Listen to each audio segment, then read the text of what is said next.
गांव वाले। भूतिया कहानी। गांव वाले कहानी एक छोटे से गांव की है जहां एक रात बहुत बड़ी तेज बारिश हो रही थी। गांव के लोग अपने घरों में सुकून से सो रहे थे, लेकिन कुछ अजीब घटनाएं शुरू हो गईं। एक संतान की आवाज सुनाई देने लगी जो किसी भयानक चीख पूरी गांव को भयभीत कर रही थी। लोगों ने सोचा कि शायद कोई बड़ा जानवर या शायद किसी ने दुर्घटनाग्रस्त व्यक्ति की मदद की होगी। उन्होंने जल्दी से अपने घरों से बाहर निकला, लेकिन कोई भी व्यक्ति या जानवर नहीं दिखाई दिया। गांव में सबका मन भयभीत हो गया और लोग एक दूसरे से डरकर चुपचाप अपने घरों में लौट आए।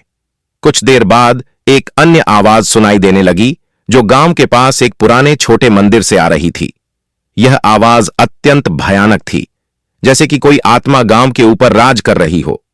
गांव के पुराने बुजुर्ग बताते थे कि यह आवाज वहां के भूतों की है जो गांव के लोगों के बीच आते हैं और उन्हें डराकर उनका बदला लेते हैं। लोग गांव को छोड़कर अन्य स्थानों में भागने लगे, लेकिन उनका भय और डर उनके साथ चला गया। अगर आपको हमारा वीडियो पसंद आया हो तो कृपया हमारे चैनल को सब्सक्राइब करें और नोटिफिकेशन बेल को दबाएं ताकि आपको हमारे नए वीडियो की जानकारी तुरंत मिल सके।